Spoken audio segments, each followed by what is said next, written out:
Welcome back, everybody. It's been a while. You got this. All right, everybody. It's been a while since you've seen us, but welcome back to R&R Time with Ruben and RyLee, where we talk about marriage, parenting, have a little weekly vent session, and so thanks for being here. And I am sure you have missed our faces and most especially our voices. Because it's been a bit. Let's just explain where we've been the last little bit, okay? Because we went house hunting in Utah. So currently we live in Las Vegas, Nevada, and we have loved it here. We've been here for the past 7 years. And now we are moving back to our home state of Utah. Good old Utah. Good old Utah. But we're moving to an area that, I guess we kind of lived in this area once for a year, but not right in this area that we're looking to move. So truly, it's all new. And we went there for spring break with our kids. And we were kind of looking at what area we want to live in and get a feel for things. And it was very overwhelming. There's a lot. Very overwhelming. So we haven't recorded anything in a while, and a lot of it has to do with that, just life, getting busy. And, we could come up with all the excuses, I guess, if we wanted to. But honestly, I feel like the mental and emotional toll from that trip has just been weighing on us for a week. And so it just took a while for us to record again because I'm just a little overwhelmed. How are you feeling? Yeah, same. I think, what was it? The other night I laid there and I was like, look, do you want to just make this the RyLee podcast? Because I feel like you talk the most anyways, and you're the most interesting. So I'm good if we want to just change this. The people do not want that. We want Ruben. RyLee could talk less. It's just in the moment. It's just in the moment. Sometimes we're like, do we really want to do this? Well, I think the hard thing is right now, which that's okay, is truly this is our only time to do it. We keep saying the only time to do it is after our kids are all sound asleep. And then it takes us a minute because after they're sound asleep, we do a little of the let's just relax for 1 second. And then we're like, okay, let's do the podcast. So we set up at everything set up. Yeah, it's 11 p.m. when we get going. And it just takes a lot of effort and energy and mental energy and effort. But we are back, guys, and we're going to try to be more consistent. But, give us some grace as we are transitioning with moving. Ruben's out of town a lot for work, so sometimes that also plays a role into this. It's hard to find a time together. We even considered, while he was out of town last week, trying to film like a remote podcast. Remote podcast. Remote and podcast. Just the audio and the visual, it just was not the best. Yeah. We were like, you know what? He's here every weekend. We just need to figure out time. But we've just been a little crazy. Our last podcast was on time management, right? And it's like we're still figuring it out, obviously, and we're definitely not the experts, but no. But these are things that we do want to work on. And truthfully, you are doing all the work behind editing, posting on Instagram and TikTok, and let's be all of that fair. stuff. I did all the work with the house hunting too, because Ruben had to work, and just the mental load of it all. I think I just had a little crash out. So it's been a lot. Let's go. But we're here because you know what? We're doing this for you guys. No, I'm just kidding. No, we're not. We're doing this. Well, it goes back to why we were actually doing this, Well, I actually feel like there's been a little bit of a lull in our relationship too. Truly this helps us. It does. It's good for us. But I do think that people kind of like it. You like it. You like it. So we're also doing it for you. All right, let's start out with our sweet and salty, Ruben. What do you got? Yeah, well, I'll start off with salty, I guess. We already talked about it a little bit, but house hunting, being, I guess that was mine. House hunting and also not really finding something that we completely love to kind of make the jump into actually buying right now. I feel like we accomplished what we needed to when we went to Utah. We found that, I guess, the city that we feel like we need to move to, but not really the home. So that's been a little stressful. And so, yeah, I guess that's my salty, is not really knowing even now, like exactly what house we're going to live in, but that's my salty. Yeah. I feel like this space in between of like the actual big move happening and us knowing and trying to transition to that is a hard space to be in, because there's so many unknowns still and we're figuring it all out. And we want to start moving, like in packing and things, but there's only so much we can do right now. Like we can't do too much yet. And so I don't know. Not finding a place was a little discouraging for me, but we went into it thinking we wanted to rent. And then when we got there, we were like, actually, maybe we do want to buy. Maybe that's the best move. So we were looking at houses to buy. And then at the end of the week, we were like, no, you know what? We think renting's better. Because here, when we moved to Vegas, we'd never lived here. We rented for a year, and then we bought a house, and it was like the best thing to get a feel for the area. So we went back to like, okay, actually, we don't really know the city, and we're going off of everyone's word of mouth of what like neighborhoods are good. And so maybe it will be good to just rent for a bit before we decide to buy a house. So now we're looking at rentals, but the problem with that is most are available right now, and we're not moving for like another month. And so we're kind of a month and a half, and we're not. So we're looking, but it's not really doing anything. It's kind of a waste of time right now. Yeah. Yeah, and maybe we're just overthinking a little bit, but I feel like we really want to make a good decision, make a good choice, and yeah. And then that comes with like this, like what we did today is we went to Lowe's and we're trying to figure out what to do with this house, because we are keeping this house, so we have to do some renovations, fix up some things, repaint the whole house, and get quotes on a couple things. So that's a lot of work too. Yeah. So mental load is high. I claim that salty since I was first. So wow. Okay. What's yours? Oh my gosh! You know what my salty is? I freaking got food poisoning. I got food poisoning last week. You ate fake meat. Oh my gosh. Okay, this is your first sign. When the meat is gray, don't eat it. Don't touch it. I looked at it and I was like, I'm not even sure this is meat. And I still ate it. It was like a microwaved hamburger. Well, I was like, they did not grill this. So what happened? There's always a concession stand at the soccer fields when we practice. We hardly ever buy from it. But Ruben was out of town, and I had all the kids, and we had to be there for 3 hours because we had 2 practices back to back. And I have 5 kids. So that's a lot of kids. So I was like, you know what? We're just going to do dinner here at the soccer field. And so we went over to that concession stand, and I bought some hamburgers and hot dogs. Well, I was actually the only one who had a hamburger. The girls had hot dogs. And the hamburger, I got it, and literally the meat was gray. And I was like, what? This is not like a real hamburger. And I was like, you know what? Maybe it's like a microwave one. I was trying to justify it in my brain, but I was hungry, and I was like, this is dinner, and I just spent like $40 on this garbage. And I ate it, and that night I felt it. Like, I felt so sick. But like three days after, even, like you were feeling it. I was 2 days feeling after. sick for days. And so, like, I still am not 100%. This was last Thursday. So, I don't know, like, how many days is that? 4 days ago? 5? It was only Thursday? It was on Thursday. Oh, wow. Okay. So it's been a bit, and that was pretty sucky. So that was my salty. It was not fun. Ugh, so don't eat the meat there, guys. If you're from Vegas, you know what I'm talking about. Okay, now for your sweet. What do you have? All right, sweet. Okay, well, we went to Utah. We were house hunting. We did do something fun. We went to the zoo.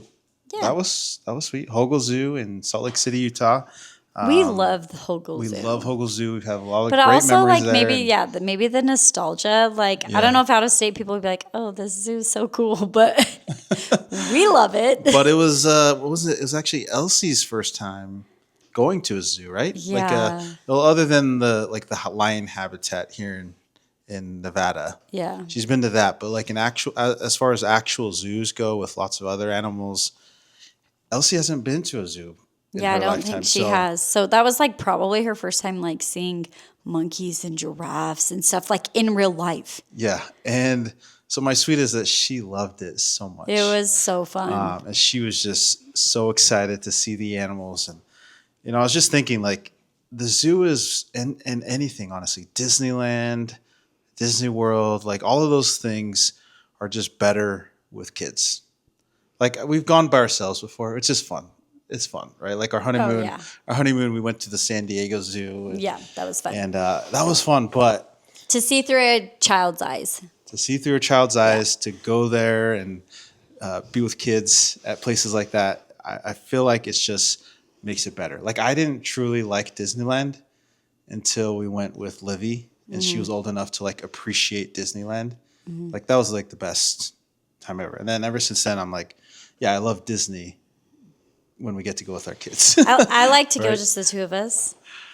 Listen, yeah, it would be fun. So much fun. We've never done it. If you are not enjoying Disney, you are doing it wrong.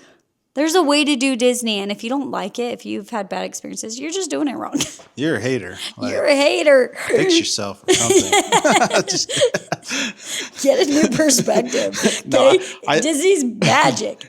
I think going to Disney with just us would be fun for sure. We would have so much fun. We would have a lot of fun. But I feel like I didn't have a good attitude about Disney until I had kids. Yeah, but that being said, this next time we're going to Disney, we're leaving the babies and we're taking just the big girls so we can do all the big rides. Yeah. Yeah, which will be fun too.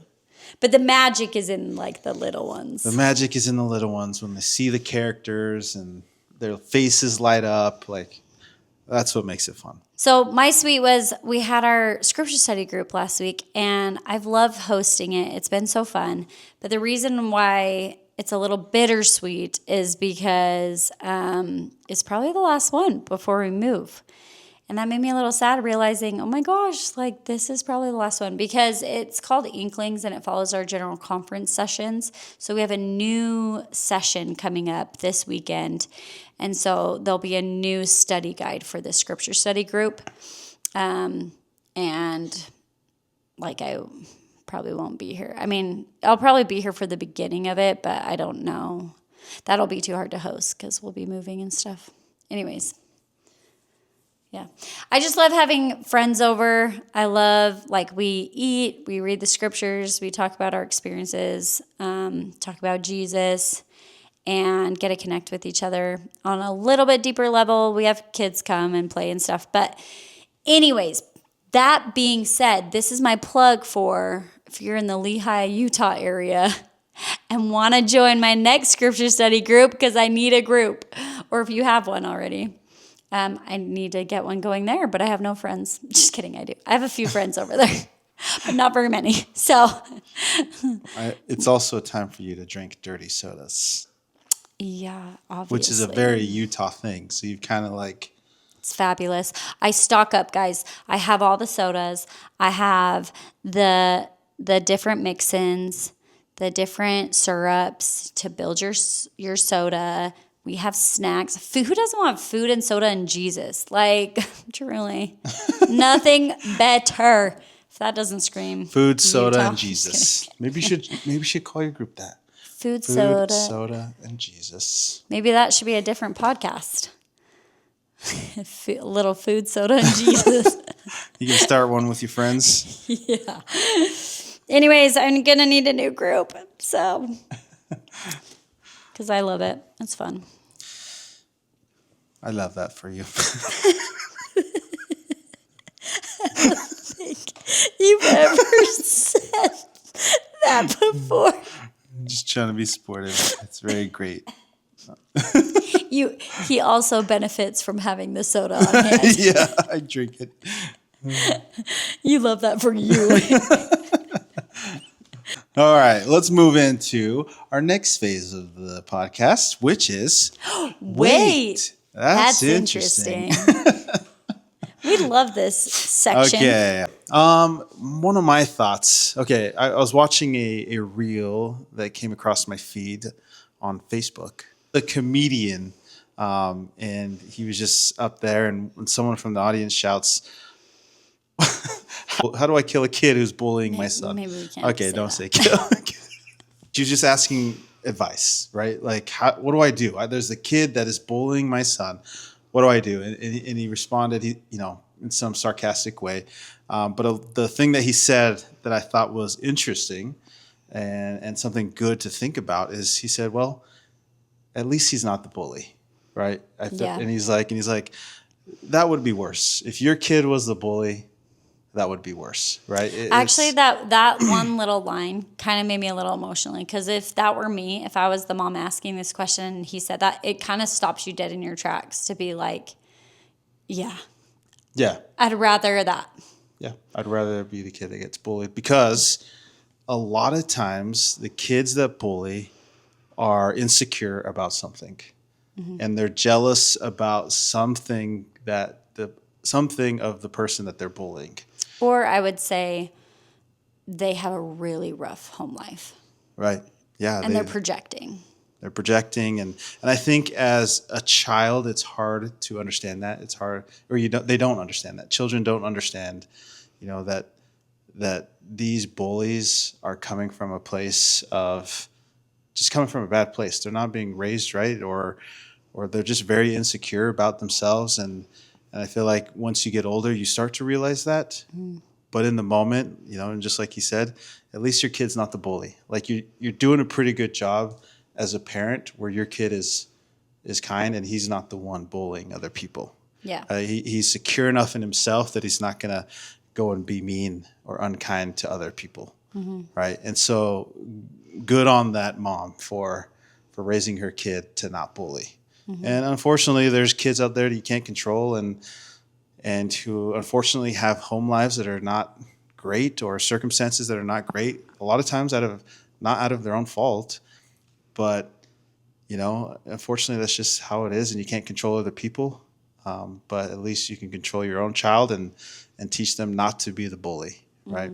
And he says, and he goes on and he's like, look, I know it's tough. It's tough, but your kid's going to learn to have more empathy. He's going to learn to be kinder to others. He's going to realize that this kind of sucks being bullied, but also have empathy towards those that are also being bullied, right? And going through hard things. So there is a silver lining to it.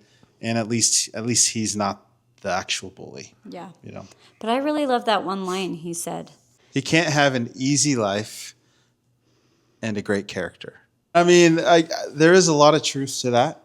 Yeah, I think there's a lot of truth absolute, to that because if challenges bring about the empathy, challenges bring about, kindness. And challenges build character. Understanding and building character and human connection. Like, I thought that line in particular is pretty profound because I do feel like with my own personal challenges, like there's things I would not change because it's changed who I am, right? It's like transformed me in certain ways because of that difficulty.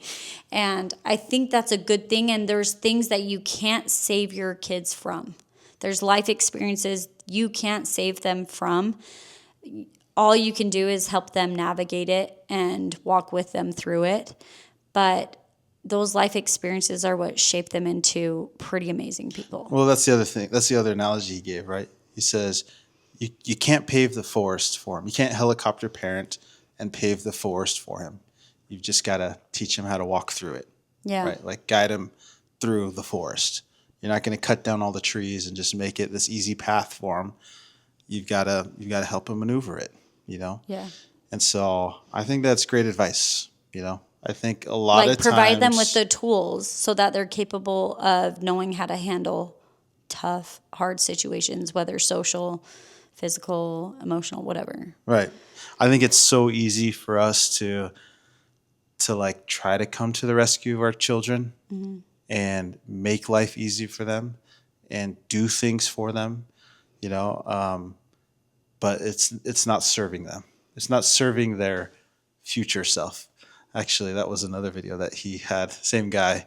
Oh, He really? talked about, he's like, you can serve them now or you can serve their future self, basically. Yeah.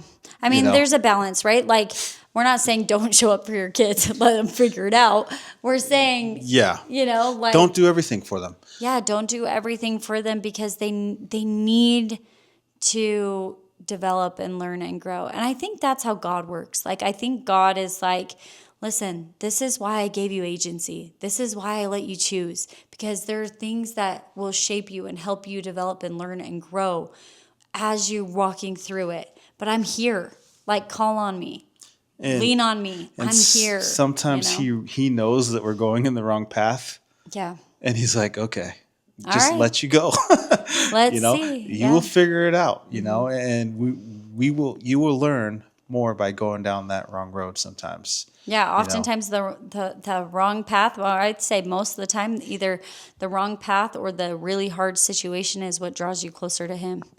And so he allows for those things to happen because ultimately it develops us even more in spiritual, deeper ways. Yeah. I was kind of thinking about, this is kind of a little off topic, but, and this is probably, could be a whole nother topic, of parenting. One of the things I was thinking of is how adamant you've always been in raising our kids on not doing the art project for them. Mm-hmm. Yeah, I like, never do. I was always like, okay, let me help you get it right. Like, let me do this for you. Let me cut it out for you. Mm-hmm. Let me draw this for you type of a person. And you've always been like, no, let them do it. Like, even if it looks bad. Looks pretty janky sometimes. And I'm like, oh man, no, it doesn't look too good. But as long as they have all of the things that are listed in what's the syllabus, Right. Like, they checked all the boxes. Yeah. And it's like, you've always been like, just let them do it how they want to do it. As long as they meet the minimums, right? It's like, they feel more accomplished. They feel like they truly did it themselves. And I've always been like, no, let's get this, make it looking good, And I think honestly, most parents are like that, right? Like they do the art project. Well, it's almost like they take it like as a reflection on them, which is silly because, like, I feel like coming from a teacher standpoint, like, when the parent did it and when the kid did it, And I don't think it earns you more points in the long run if a parent does it and it's more perfect. Truthfully, for me, I'm like, I love to see the kids doing it, And a family project, I think, is good. I think there's good in, like, working together and being, collaborative about it. I think that's a good thing. But I'm not saying that. But I do encourage them to do it their own. And it reminded me of this video I saw today, and it's kind of going back to that confidence discussion we had, but it said competence leads to confidence. And so what happens when they do their own projects is it gives them competence. And so the next time a project arises, they are competent and confident because they're like, I've already done this and I did pretty well. I can do that again. And they're very scrappy. They go in the recycle bin and they put together something. Man. Yeah.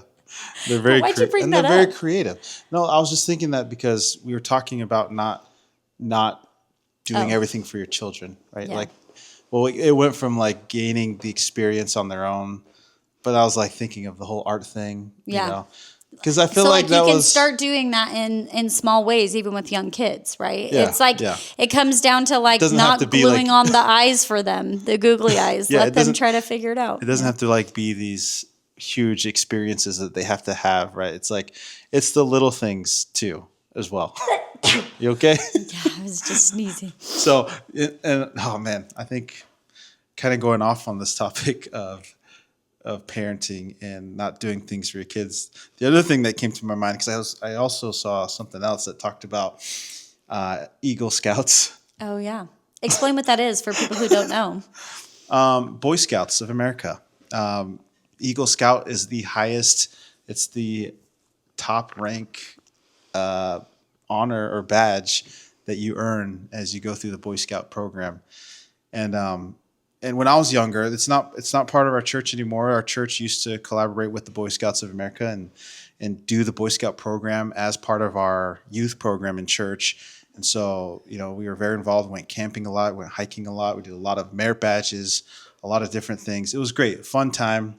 But the expectation was always get your eagle. Like that was always the ultimate goal. The ultimate goal for every young man was to get their Eagle Scout badge. I'm just thinking of Up right now and that little boy. Can I help you walk your yard? Gotta help you walk something. Whatever. Yeah, and it was obviously an expectation from my parents that I get my Eagle Scout. Spoiler, I did not get my Eagle Scout. I think I was like 2 merit badges short.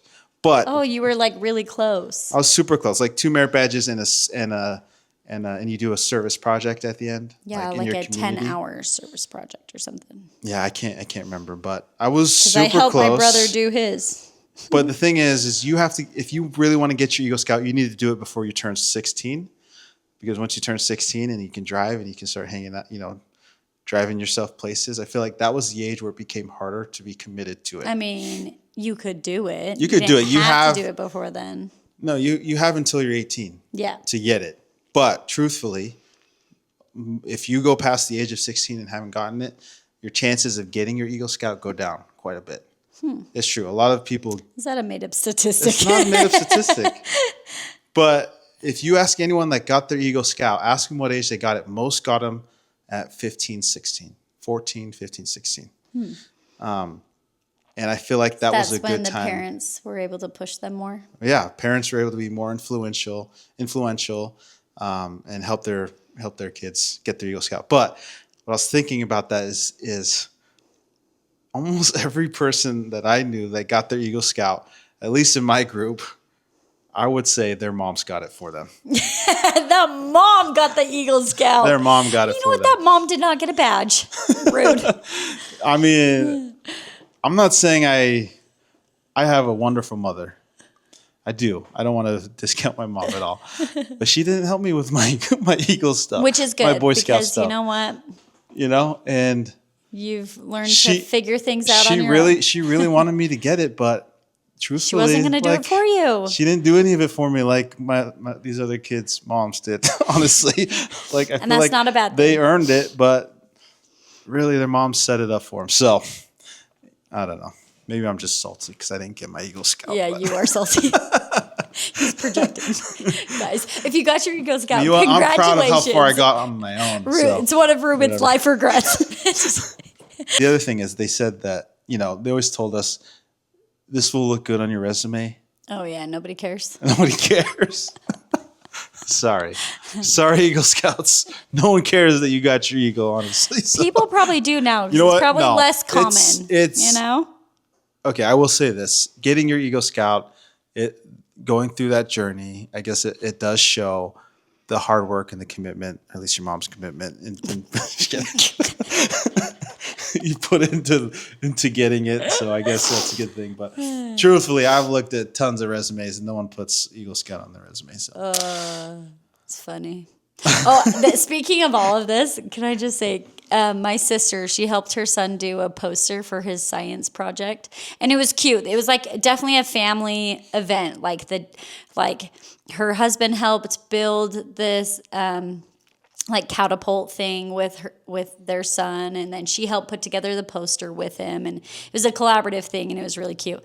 Well, it came time for the science fair, and she had her poster, and she texted in our little sister group chat, and she's like, "Oh, does this look dumb? Do I need to change it?" And then she got a couple comments from sisters and my mom and stuff that was like, "Yeah, you should probably change this. Yeah, maybe you should tweak that or whatever." And I called her and I was like, do not change it. It is amazing. It looks good. It's not worth your time and energy. Like, it looks amazing, and teachers don't care that much, right?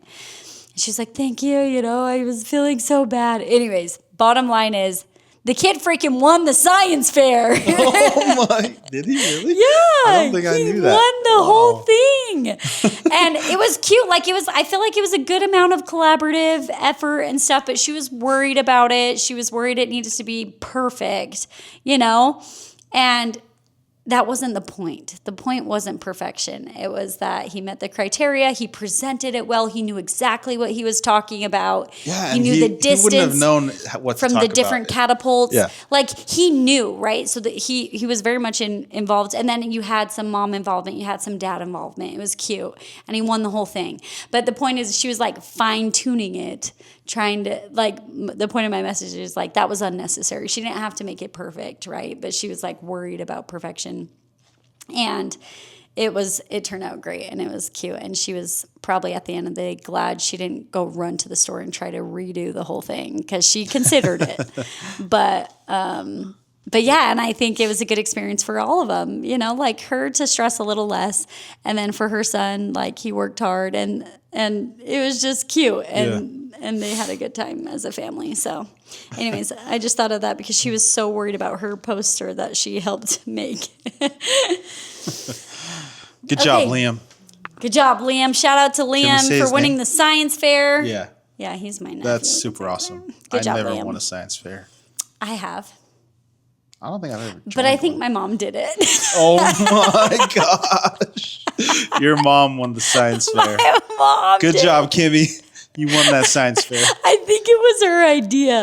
Let me tell you what it was. It was pretty cool. We were testing the acidity in different liquids, and we put different like beans and like that sprout like they were seeds that sprouted into beans, and we put them in different liquids. So we put one in like Dr. Pepper, Diet Coke, water, sugar water. You know, we put it in different like liquids. Yeah. To see, and the idea was to test the acidity, I think.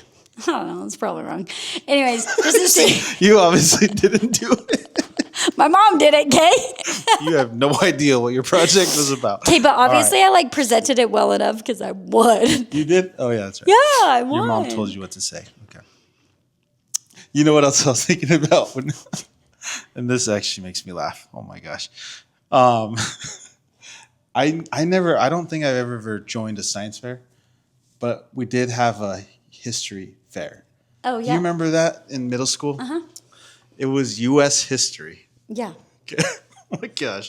This made me think about how stupid I am. And maybe sometimes parents should get involved. Okay.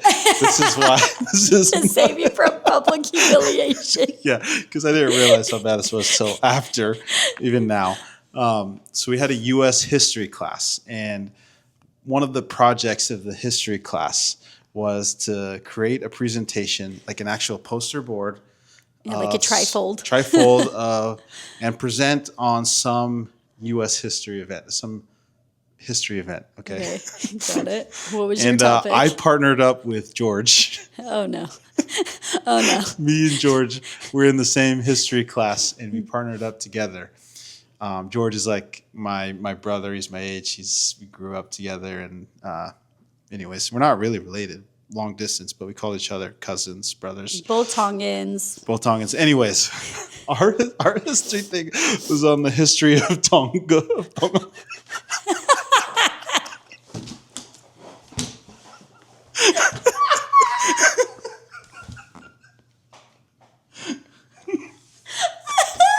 In a U.S. history class.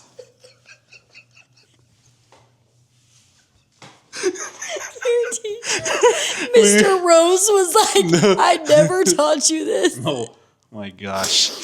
The only thing we thought of was like, okay, history. Let's just do something on history. Tonga. In a U.S. history class. So we created a presentation in my house, and we just try to come up with whatever history of Tonga. I think that's cute. And obviously my parents didn't correct us or anything. My mom was not involved. They were proud, I'm sure. They're like, yes, share Tonga. But I was just, my parents, very involved parents, very good, very supportive. No, I'm not but done with this project. What happened? How was the presentation? What did it look like? We literally went off of things my mom told us. Like, I don't even know if they're right. We just printed some pictures. Did Did you get an A for effort? No, we did not get a good grade. I don't think we got a good. And I'm sure, and I didn't even think about this The teacher after. was like, we literally didn't go over any of this, guys. Well, it didn't have to be something that we went over, but it had to be U.S. history. And this was not even United States history. It was a totally different country. And I think you could tell that like a lot of the stuff we had on our poster board was kind of like made up from like what my parents had told us. Oh my gosh. I just think about this like you probably thought we were so stupid. He's like, wait, U.S. history? This is a totally different country. He's like, these cute sixth graders. And these facts don't even sound legit. But wait, my point is okay. With that story, like I feel like if my mom was a little more involved and knew what was going on in my schooling, she might have like corrected me. Yeah. So maybe there needs to be like a balance. Yeah, like maybe you shouldn't present on Tongan history in a U.S. history class. She didn't know what you were doing. She's like, that's cute. That's a cute poster. Oh my gosh. Okay. Shout out, George. Funny. It was a great presentation anyways. Wait, that's interesting. I don't even know what we're saying. That's interesting. Wait, we didn't even go over yours. I that know. Was all mine. I'm ready. Okay, go ahead. Your turn. Listen to mine, okay? This is what I didn't want you to see. Okay, I reshared this. So it's the original reel is in my reshares. The Ruben and RyLee podcast reshare. But, okay, listen to this, okay? Draco Malfoy, Harry Potter, okay? The Harry Potter movies, Draco Malfoy. Oh, I think I know what you're going to say. Dang it, you already saw it? I think so. All right. Should I say what I think it is? Sure. He's only in Harry Potter movies. Okay, be quiet. Okay, this is less exciting because you already saw the reel. But Draco Malfoy from Harry Potter, okay? It says, in Harry Potter and the Sorcerer's Stone, the first movie, he's only appears in that movie a total of 4 minutes and 15 seconds. Yeah, the first movie? The first movie. Yeah, that's crazy. Okay, second movie, Draco Malfoy only appears in the Chamber of Secrets a total of 7 minutes, a little bit longer. The third movie, Prisoner of Azkaban, Draco Malfoy appears for 4 minutes. The fifth movie, Order of the Phoenix, he appears, how long? I don't know. 5? 1 minute, 15 seconds. Oh, wow. Okay. That's crazy. Wait, which movie is that? The fifth one? The fifth one, okay, Order of the Phoenix. Sixth movie, Half-Blood Prince, he appears 8 minutes, 15 seconds. And that's the longest. The Deathly Hallows, he appears 2 minutes and 15 seconds. And the part 2 of Deathly Hallows, he appears 2 minutes, 30 seconds, okay? Oh, my God. Yeah, that's crazy. So in all of those, that's 8 movies. There's a total of 1,179 minutes and 31 seconds in the whole movie, okay? In the whole series, sorry. Like, that's how long all of it. And Draco Malfoy appears in 31 minutes and 45 seconds in the entire series.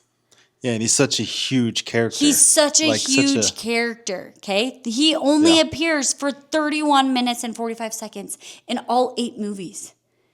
Like, total, combined. Isn't that wild? That is but this is the way that's interesting. So that blew my mind already. I thought I was just like, wow, that's crazy. But then somebody commented on this reel, and this is where I want to focus. Because one of the top comments on this reel was proof the immense impact a negative person can have with even very limited access to you. Yeah, that's interesting. Wait. That's interesting. No, wait. That's interesting. Proof the immense impact a negative person can have with even very limited access to you. That was like one of the comments, and I was like, mic drop. That's wild. That's so true. Like, he is such a huge character. Because of his negativity. Because of his negativity and the role he plays. He's like, but he barely even appears in the show, but he sticks with you. And he's on the main covers, and he's this big negative force, right? And he's hardly even in there. which is just kind of wild. And it does go to show, I was even thinking with just that comment alone, I was like, it's crazy how many positive and good and comments that I can have or that I have had in my life. And there's been like one negative comment of when I was a kid.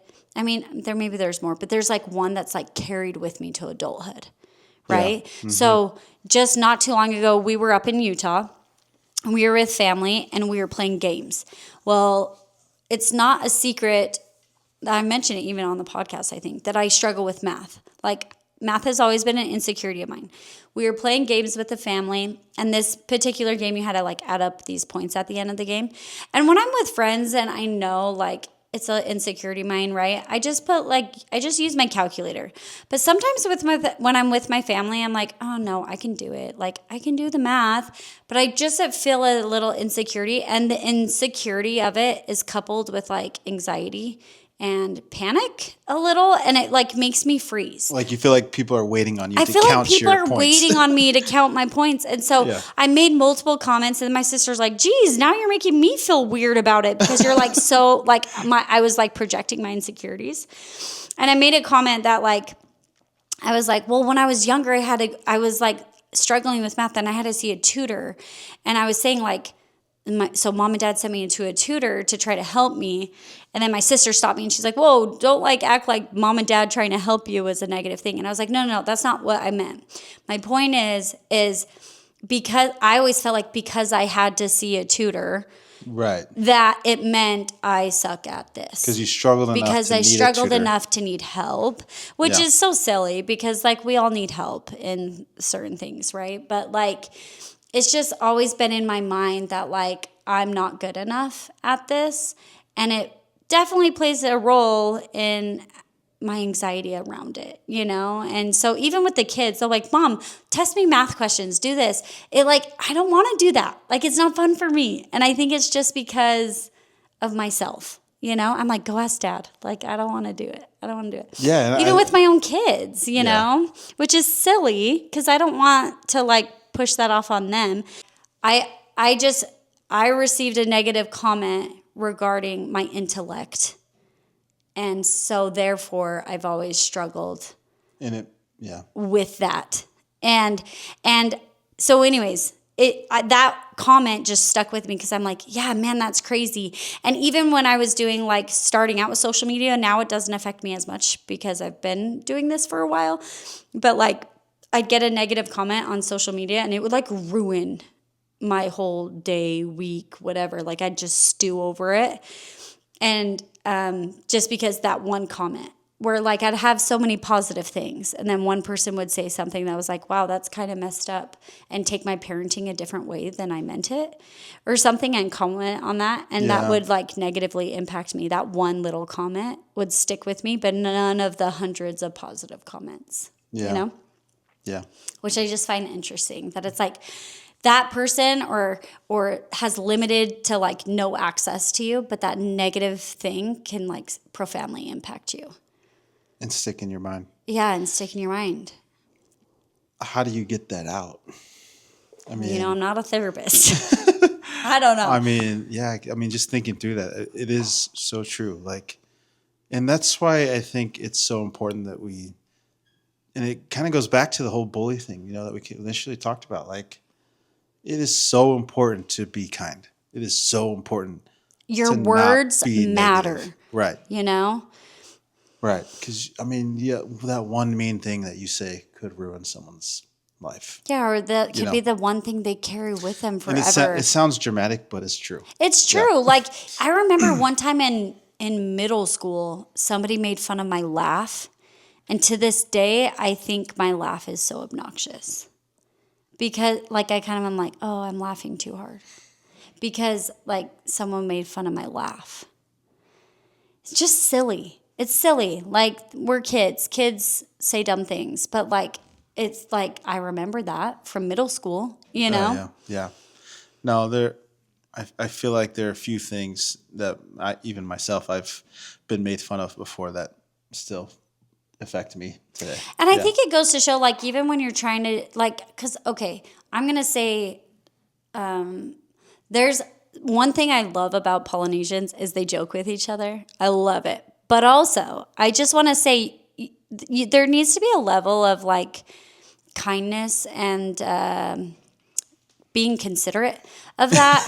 Because there's some where I think it does go too far. Where it's like, yeah, you're joking, but like that's actually going to stick with that person.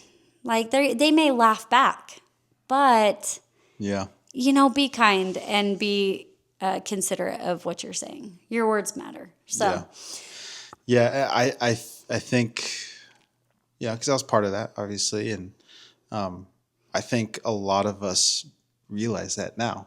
Yeah, in the moment, as a kid, you think it's all fun and games, right? And we call it clowning on each other, right? And there's got to be a level of like, it's okay. I don't know. Like you don't want to be too uptight. Person, right? You don't want to be too uptight. Yeah. But at the same time, like Livy was clowning on you at the zoo, saying you look like a gorilla. That was your uncle, and it was hilarious. You also got to understand, you got to have personality. You got to also have maybe a good enough relationship, or you got to know where you can. Right. You got to know where it's too far. And like who you're talking to. But and I was just thinking about that too. Like, how do you overcome that is what you previously said. Well, how do you overcome that? Yes. How do you overcome that? That's one question. But how do you teach children how to know where that line is? Like, yeah. Okay, let me go to your first one first. Okay. The first one is how you overcome that. And obviously, I still struggle with it, right? The math example just happened a few weeks ago. But I would say it goes back to our conversation on confidence with kids, that episode we did about confidence. It goes back to separating what's true and what's not. Like we mentioned that. I think that there's something really profound in that. Like, is this true? And if the answer is yes, then, okay, can you change it? No? Okay, then don't worry about it, right? Is this true? No. Okay, then don't worry about it. Kind of like that smile one you shared too. Yeah. Mm-hmm. Like if it's true and you can't change anything about it, well, then that's something rude that they said about you, right? Like maybe a physical thing or something you can't change, right? And they're making fun of you. Like my laugh. That's just how I laugh. I can't change that. And if I do, it's not authentic, right? That's weird. Like I can't change that. Then don't worry about it. One person's opinion of me doesn't matter, right? Mm-hmm. Doesn't matter. Or multiple people's opinion of me. That's who I am. That's okay. My math thing, can I change that? Yeah, I could work at that.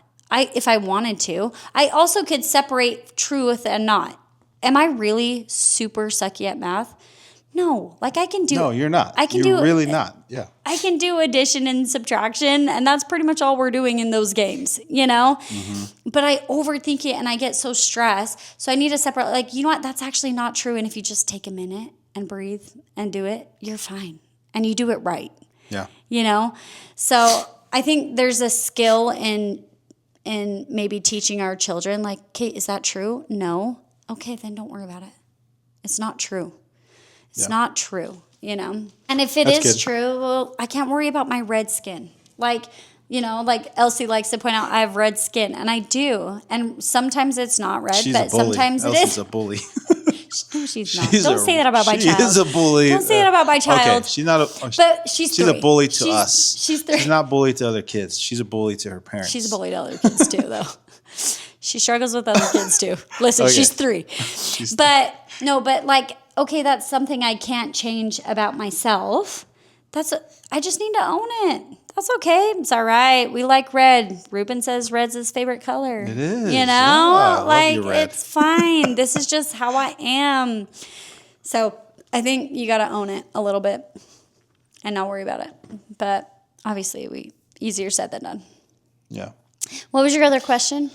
Do you have any thoughts on that? That's just my thoughts. That I'm like, you can separate the truth or you can work on it. Right? No, I think that's great advice. I think, and just not care what people think about you. Yeah, I mean, it's easier to say don't care about what people say. Care about what God thinks. What does God think of you? But I think that process of thinking is great advice. Like trying to help them like break it down, navigate like the actual thought process of, okay, is this true or is this not? And it's easier to move past it when you think about it that way. I'm going to quote my uncle. I want to share a quote from my uncle, Brick Iyer. He shared a talk, and he said, seek validation vertically, not horizontally. And what he means by that is seek validation from God, not from people. Yeah. And so I think that's also a good thing to hold on to is like, is this what God thinks of you? No. God loves my laugh. You know? God thinks I'm beautiful. Like, is this what God thinks? No, then don't worry about it. Don't worry about what other people think. Like, this is not what God thinks about you. Mm-hmm. What was your other question?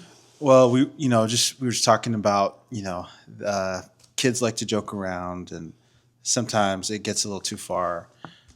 My question was like, how do you teach kids to be sensitive to that? Like to be.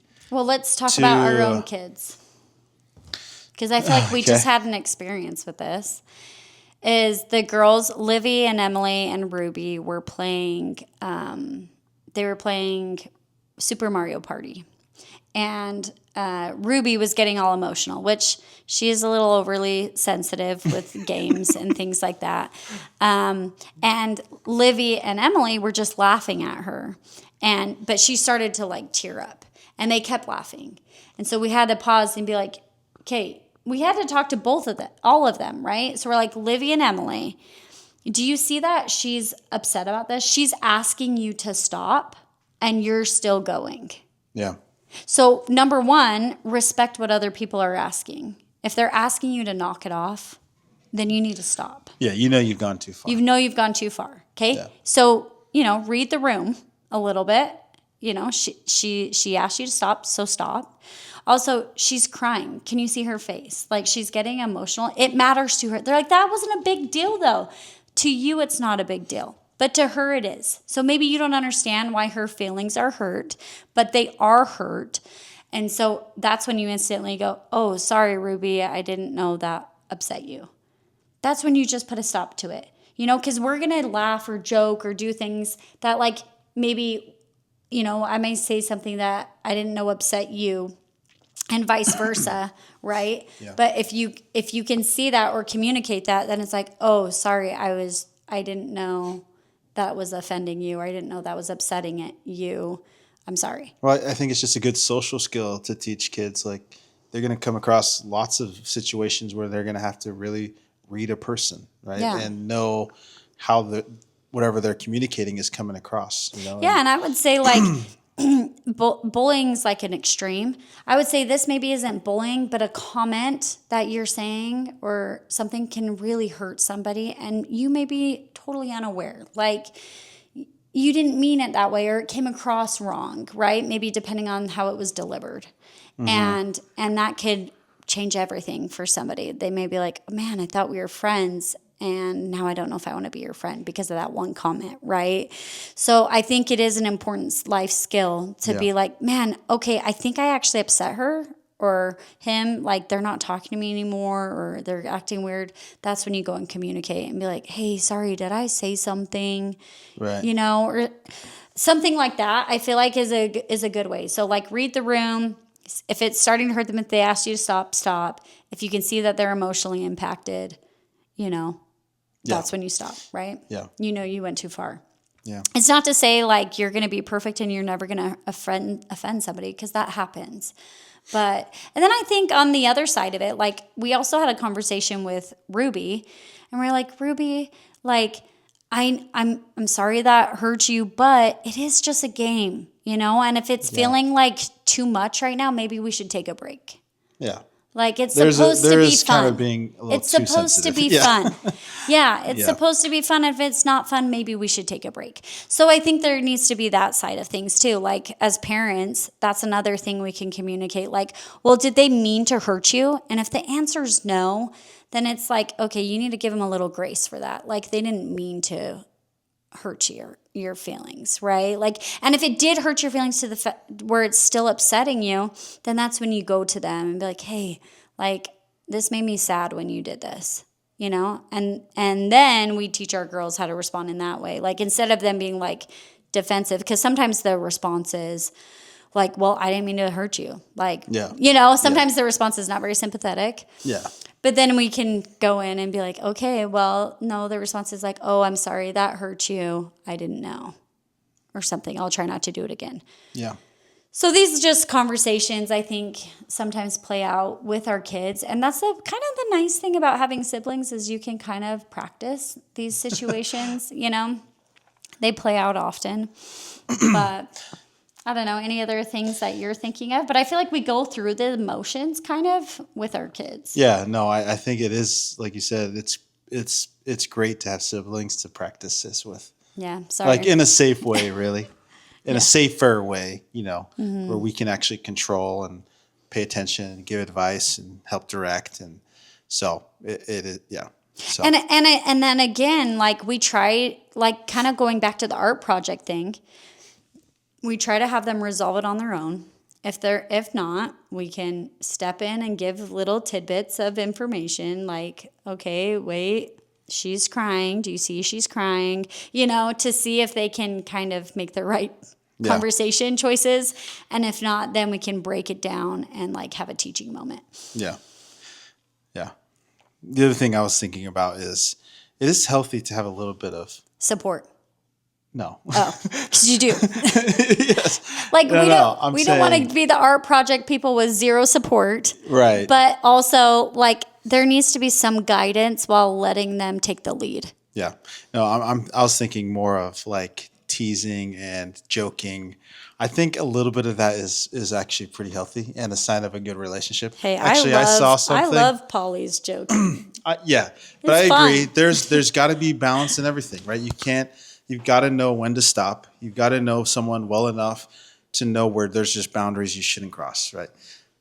But with that said, I think I read something where it said that a sign of a strong relationship or a good relationship is your ability to tease and to joke around with someone, right? And to not be so uptight around someone. Yeah. Like you brought up Livy saying, "Hey, Dad, is that your cousin?" When we were looking at the gorillas at the zoo, right? It's hilarious. Like, and she knew that was a comment that would be funny to you. Yeah, I was like, she knew the context. She knew I wouldn't be offended by it. Like it was fun, and I thought it was hilarious too. I laughed too. And it was like, pretty funny. Like, it was pretty quick. She knew it. She was waiting for it. She was like waiting for the laugh. Oh man! But I honestly loved that. I loved that Livy teased me like that. Yeah. Like it was fun. You know, I'm glad. It's like a good thing for our relationship. Yeah, I'm glad that my daughter can do that. Mm-hmm. I'm glad she feels comfortable to tease me. Mm-hmm. You know. Yeah. And I tease her too. You know, and we tease each other. I feel like there's some good in that. I tease you a lot, right? You tease me. Sure does. And then if it does go too far, that's when I say, like, I actually don't like that one. You know? Yeah. Or that one was in front of people. It made me a little more embarrassed. Yeah. Yeah. You know, there's got to be there's a level of respect. Yeah. Yikes. Yeah, okay. But it's better for me to say that. Yeah, so then you know, okay, my wife doesn't love that kind of teasing in front of people. That's okay.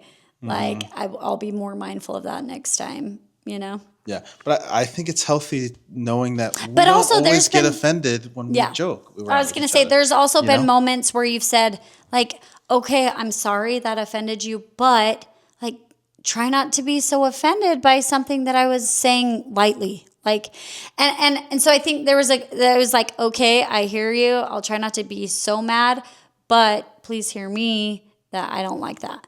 So we've had those conversations. Like, there's been times where we've had those conversations, right? Yeah. But I feel like a relationship wouldn't be great if we weren't able to joke around with each other. Yeah. Because I know there's couples like that. They're boring.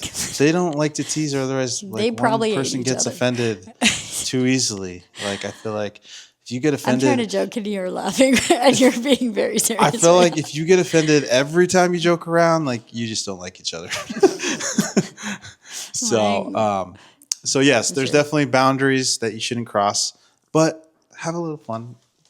Tease each other every now and then. Just don't be bully ish. Like, don't cross the line of being a bully in your relationship.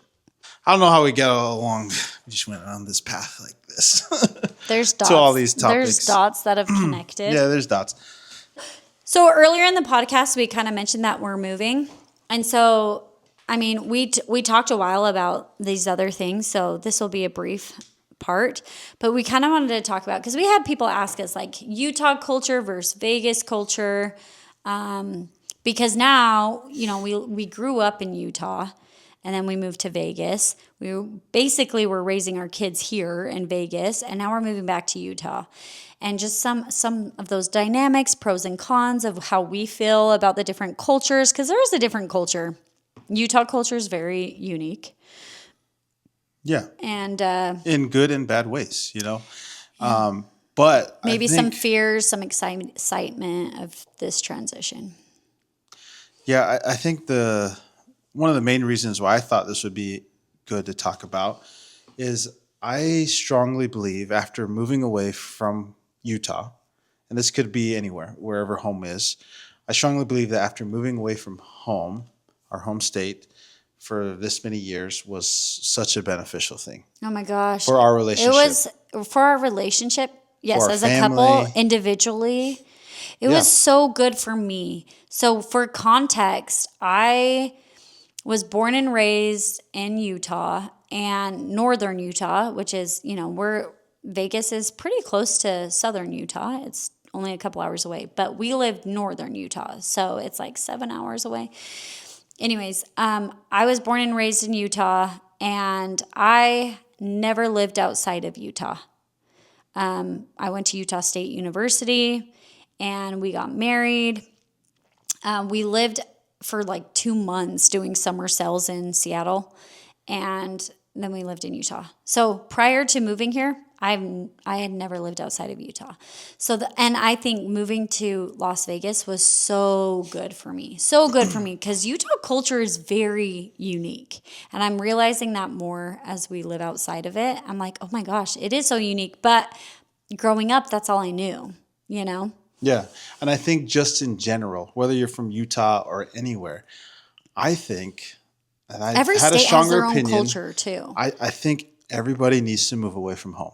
I agree. For a little bit. Yeah, it's so good for everybody needs to move away, experience something different than what you grew up with, and go through that experience of learning new things, learning new cultures, learning to be away from your parents, learning to be away from family, and away like from we were family away in general. from like all family. Yeah, learning to deal with different situations that you wouldn't deal with wherever you're from. You know, I think that in itself, like having to rely on ourselves, especially we moved here to Vegas and you just started dealing with all these trials. Yeah, and all these health issues.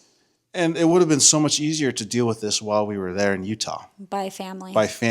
Yeah. You know, but we had to deal with it without family. Yeah. I mean, family was supportive from afar, and they came and visited. But there's only so much you can do when you don't live next door. Right. And I feel like that experience of all the trials that you went through or that we went through while living in Vegas away from family was truly transforming. Yeah.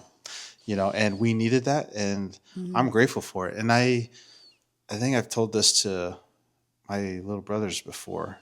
I have a younger brother who's just graduating from school. Maybe I thought to say this to him. I don't know if I actually did. You probably didn't. So leaky. When you get an opportunity to move away, do it. Like, take the opportunity. Your mom's going to be so mad at you for this. Take the opportunity, and if you want to come back, you'll eventually make your way back. And we are doing that. Like, we moved away, and we are making our way back. I think we always knew we wanted to go back to Utah. I think I at least always knew that we always wanted to be closer to family. Yeah, closer to family in the end. And even when I joined the company that I work for, I've been with them 10 years now, almost 10 years coming up on. And even when I joined with them, I knew I was going to have to move out of state. But my goal was always to get back, you know? Yeah. Like, it was always like in my mind that I wanted to get back. And actually, when I was at my office, because my office is in Utah now, when I was there a couple of weeks ago, I kind of had like this full circle moment. I was like, wow, I actually made it back to Utah. That is crazy. Like I always like, it was always my goal to just follow whatever I need to do and go wherever they needed me to go. But my goal was always to try to make it back here. And I did. And I felt that was a great accomplishment for myself to be able to do that. But anyways, I'm so grateful that it took us to where we were. Where we are now. Well, I just want to say, like, I want to bring up the culture thing a little bit, because I think every state kind of has their own vibe culture, but that even goes with every city. Like, we are from a small town city, and that's a different vibe than living by a big city. Like, we live by Las Vegas. But I want to just say, just for those Utahns listening, I looked at Vegas probably the way you guys look at Vegas. And I was like, I do not want to live in Las Vegas. And most people say that. And from Utah, I would say, who haven't experienced it. And Vegas is amazing. We love Las Vegas. It is more than just the Strip. Like, it is so family oriented. And there's so many amazing people and things to do for families. And the restaurants, we're going to miss the food. There's honestly, just good food. We could probably culture. Say we've been to the Strip less than 10 times. Yeah. We go when people come visit us. Yeah. Like, and then there's fun things to do there. And it's fun to be close by an airport. Like, where we're from, we're not even that close to an airport. And we love Las Vegas. Honestly, if we were going to stay here forever, we would be fine. We'd be fine staying here. There was nothing about Vegas. It's just that our family is in northern Utah. So we are excited to be a little closer to family, a little closer for our cousins. I'd say there's some people who would argue that, like, no, we don't want that lifestyle. There's something really cool about living all by your family and having this really small, tight-knit community in that way. Yeah. And I agree. That is a very unique, special thing for people to have, like, grandma and grandpa living in the same house, or even, or like all your siblings are all of Ruben's siblings, pretty much except for his one sister in Seattle, live in Logan, Utah. Well, it's a very cultural thing in the Polynesian culture to be by your family. Yeah. And in family you don't typically move away from your family. Right. Like, you with stay. Your family. And that's a very cool, special thing. One, for culture, for strengthening families with cousins and aunts and uncles and grandmas and grandpas. And that's a really special thing. So we're not saying that. But there is also a special thing about being away from all of that, because not only do we only have each other to rely on, which is really special, but also a lot of people out here also don't have family. And I think that's the cool thing, is because you become each other's family and support system. Yes, yeah. And honestly, I'm getting emotional about it, because, like, I'm going to miss that. Because it's not to say that doesn't happen in Utah, but I think in Utah, a lot of people do have their families. And so I would say it's almost harder to make friends sometimes, because as an adult, because people go back to their families all the time. We're like here, like, we're with our friends. We spend holidays together. We, like, do events together. We support each other's kids' stuff. Like, all of that, like, I'm going to miss so much from Las Vegas. I'm going to miss the people here. And that community is also really special and cool.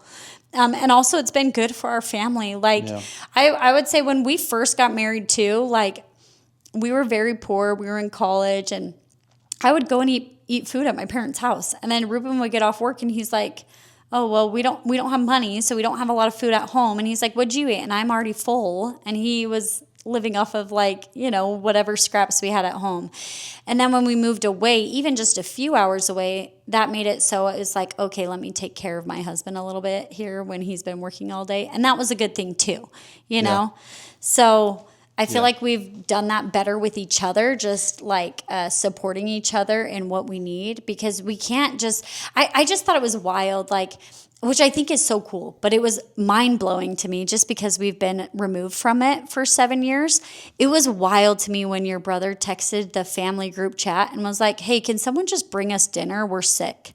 Like, that was like mind blowing. I'm like, what? You just like text and have people bring you dinner just because we're so far removed from it? I'm like, that's kind of crazy. And that is a unique thing that like we just haven't had. Like, we can't just be like, oh, Mom, can you just come over and like help with the grandkids for a second? Like, we just haven't had that. Yeah.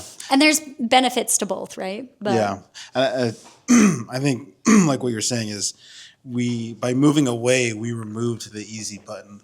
Basically, we removed the easy button of just being able to fall back on our parents or our family and just had to figure out how we're going to do it by ourselves, and that experience itself was hard, but like I wouldn't regret it. Like I would do it again. And I agree with you. Vegas is amazing. Vegas has been good to us.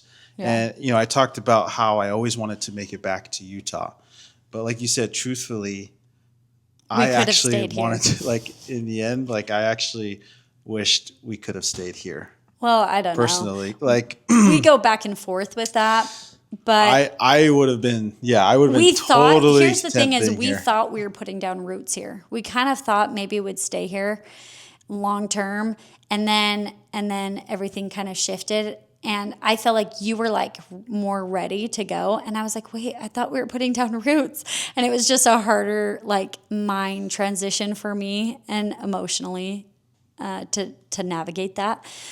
But I am so excited to be closer to my parents, and I have a couple siblings in Utah. Not all of them, but I am closer. We're to the season where we're ready to move back. Yeah, I'm excited. And that being said, like the part of that we enjoy of being a little bit away from family, like we still are a little bit away from family. It's not to say like we don't want to be closer to them. We love them. We love being with them, but we're still like a couple hours away. And so you said it removes that easy button kind of, which we still don't necessarily have that access, like what I'm saying, like it's a little different, but we're close enough that like when big events happen, we can be there, which we've missed that. Like we've missed like Ruben's like nephew, he's going to college playing football next year. And we missed like most of his high school games, like we haven't been able to do that. And not to say we can always do that because we're still a couple hours away, but at least like it's easier. It's easier to show up and to go to those things for family and to be there and to strengthen those relationships. So we are really excited about that. The other thing that is making it easier for me too is I know I at least know I come back here probably once a month. So that makes it a little bit easier for me. But not for me and the girls as much. Yeah. I'm going to miss the weather. I'm really going to miss the weather. I'm really going to miss the weather. I'm excited about the seasons, though, but winter usually lasts a little long in Utah. Yeah. I'm excited for the weather and the seasons, but I'll miss the weather here. And, yeah. What else were we going to say about that? Nothing. About moving? I don't know. I don't have anything else. Were you going to say anything else? I can't remember. I thought I had something I was going to say. I can't remember what it was though.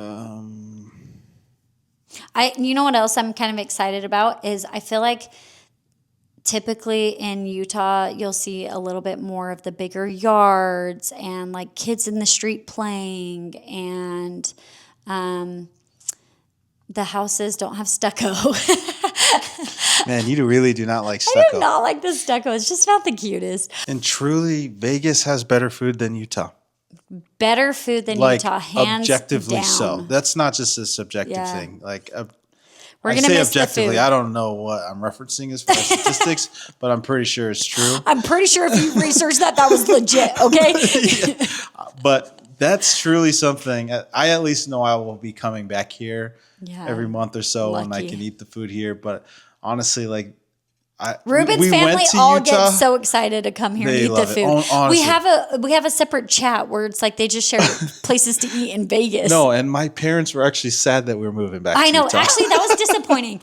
That was a little disappointing. We told Ruben's parents we were thinking they'd be all excited we're moving closer, and they were like, "Oh, dang it!" Like, and they go to California a lot, and they're like, "We have nowhere to stop now when we go to California, and we don't get to come on vacation here." They just really like visiting us. It's a fun break. Fun. Whereas like living in Utah or 2 hours away, it's like, okay, it's not that fun to come visit you guys, other than to see the grandkids. But we are fun. Truly, like back to the food. The food is much better out here in Vegas.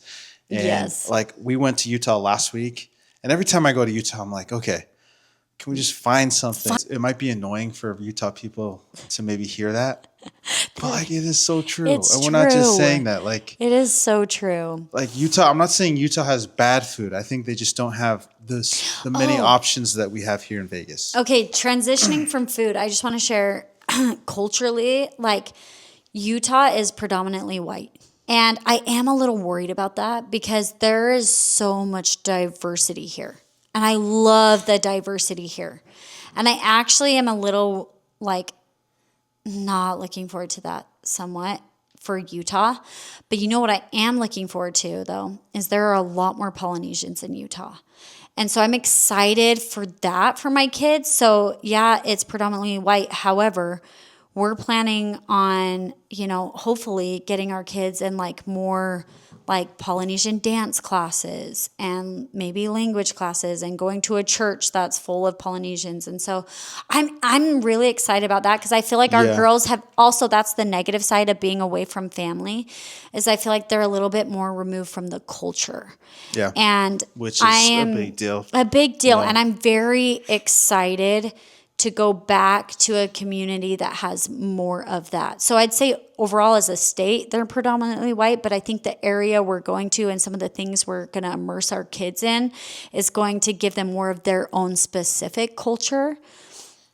And I'm really excited about that. Yeah, I think it was it when we were there last week that, or the week we were there. What Livy said at the park. What Livy said at the park? Yeah, it kind of triggered me a little. That was like, it made me feel sad for her a little bit. Yeah. So currently they go to school where like mixed kids are the majority.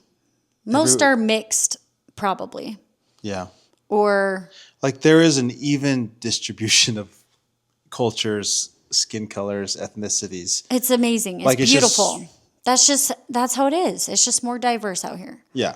And you don't stick out as much, I guess. I don't know. Even as a white kid, like I mean, it's a good balance. It's a good balance. Yeah. But we were at the park the other day in Utah, and Livy realized that she was literally the only brown kid at that park. And there was a ton of kids there. And she wasn't used to that. No, she wasn't. And what kind of made me sad is she said, "Am I just going to be known as the brown kid?" And honestly, it made me be like, is this good? Is this a good thing? Like, it makes me a little worried because she should be surrounded by... I'm not worried about it. I know you grew up in Utah. I know she said that, but I know we say there's a lot of white kids, but there's not everybody is white. No, but at that park, that's crazy. Yeah. Like, that was crazy. That day we went to that park... And our kids. I mean, it is eye-opening for her. There. It is eye-opening for her. It was shocking. Yeah. But here's the thing. But there's also going to be a lot more Polynesians at our school, though. Yes, so, I think there will be a lot more Polynesians. I don't know. I feel like we sound racist talking about that. No, we don't. We're mixed. We're interrace marriage. I know. Our kids are mixed race. And it's not so much that the race. I mean, I don't know what I'm trying to say here. It's not so much that the race matters. It's that our kids feeling like they belong matters. And I think there are times when you don't feel like you belong when you're a minority. But I can't speak to that because I am part of the majority.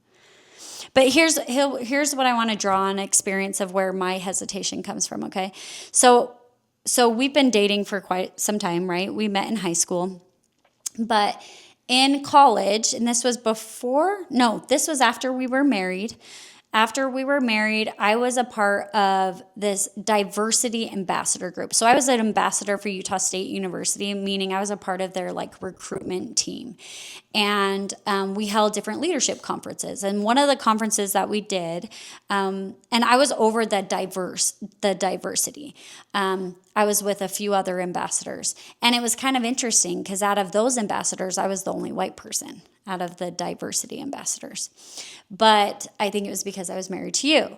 And so we held this conference, and it was for ethnic minority students to be able to come and apply for diversity scholarships.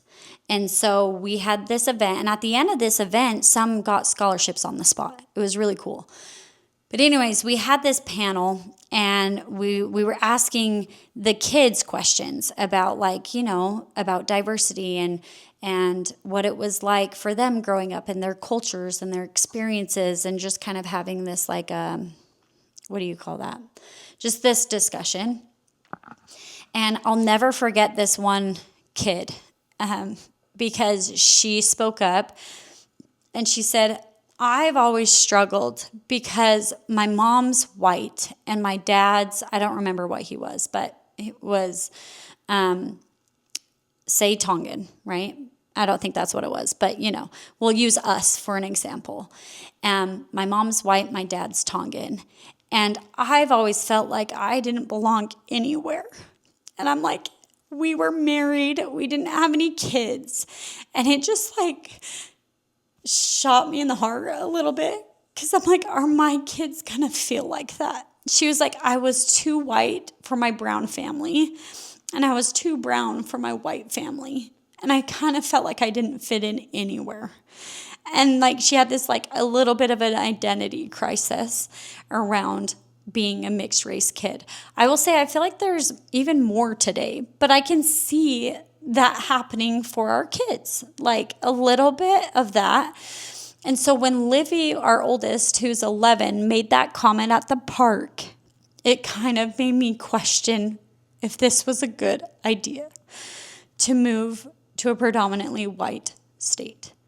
And you've had a good experience growing up there, and we say there are a lot of polys, especially in the area we're moving to. So we're excited about that. And we think almost they'll get more of their culture, being closer to family and closer to Polynesian. I'm sure. I think no doubt they'll get more of their culture. Oh, 100%. I think it'll be a beautiful thing. Yeah. But that alone makes me be like, wait, is this good?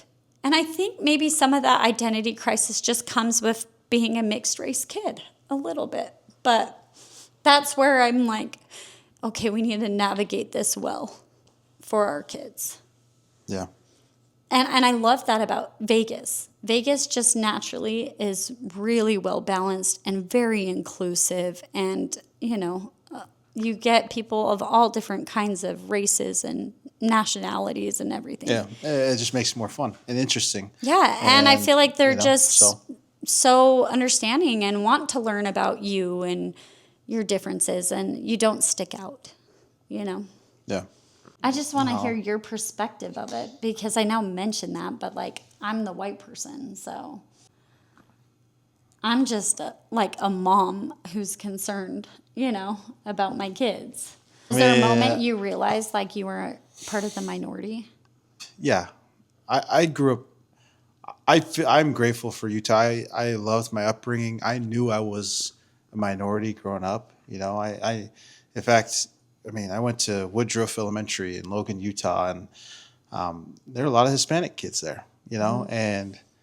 But I was probably the only Polynesian, mm-hmm. which was also a little different,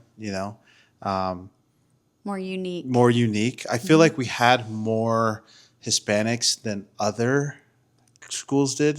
Where I I was think from. I think our high school actually made up like I think 50%. It was almost. It was like close to 50%. 49% Hispanic. Yeah, which was great. Loved that. A lot of my friends were Hispanic. Yeah. You know, so I love that. I felt like that made me comfortable at school. You know, just knowing I wasn't the only brown kid, right? But we didn't have a lot of Polynesians. I grew up. I mean, we knew all the Polynesians in Logan, right? And they were our cousins. You know, and George. and we knew we were the minority, but honestly, we like felt kind of cool.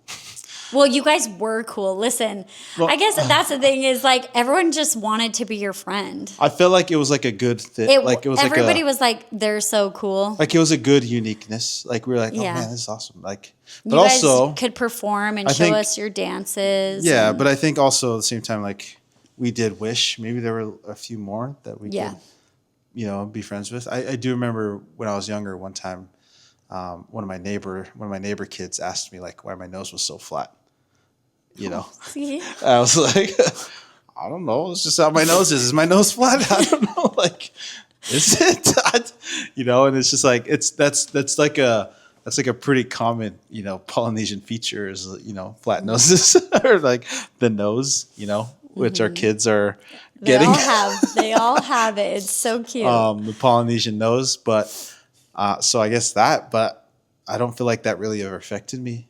Honestly, I feel like. But you remembered that comment. I remember that comment, but I honestly had a great upbringing. Like I feel like our kids will feel proud of who they are, and will feel proud to be Polynesian. Yeah.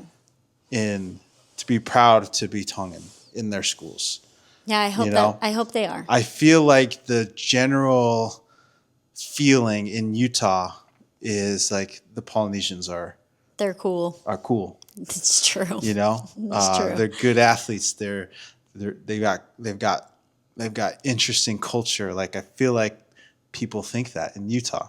Yeah. And I think that's what our kids are going to experience. And be like, yeah, I'm Polynesian. I'm cool. I'm Polynesian. I go to people are gonna.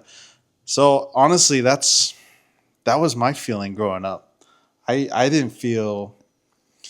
It'd be interesting to get like the perspective of like your parents and your siblings on this, Yeah, I'm sure everyone had their own experience, but for myself, it was very positive. I feel like I'm grateful for the opportunity to grow up in Logan. Like, we love Logan. We will Logan probably is so pretty. Never settle down there, but we love it. Like nothing's like Logan.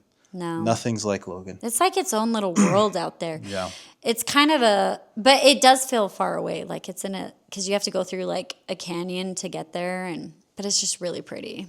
Super pretty, and I'm glad my parents are there, and glad your parents are there. And, but there are less. I mean, I'd say there's more Polynesians out there now. It seems like tons. There's a lot more. I don't even know all the Polynesians that are there now. But in Utah County area where we're moving, there's a lot. There's tons. Yeah. So we're excited about that. So I think it'll be good. The move will be good. There are pros and cons, of course. To everything. Ultimately, we'll miss Las Vegas. Ultimately, this is what we're supposed to do. And ultimately, we're excited. It's going to be good for our family. It's going to be good for our family. We're just going to miss it. We'll always love Vegas. Yeah. I'm sure we'll visit often. And maybe I need a Vegas skyline tattoo. Just kidding. Oh, man. I would. I don't even know what to say about that. Okay. I'm just teasing. But we love Vegas. I'll get one if you get one. No. I don't want one. I've actually never wanted a tattoo. It's just never something I've ever wanted. But I have. But my wife said I'd look ugly if I got one. No, I did not. No, I didn't. I said that's up to you. Just kidding. That's up to you, sir. But Vegas, you'll always have a piece of our hearts. We love you. Oh, like this together. Cute. If you're listening, we're making a heart with our hands. Because it looks really good, so you should watch it. So cute. On YouTube or Spotify. Well, thanks for joining us. Make sure you like, subscribe, comment, follow us on Instagram, TikTok, Facebook. Spotify, Apple, YouTube. Dang, we're busy. Thanks for joining us for R&R Time with Ruben and RyLee. See you next time. Peace. Peace.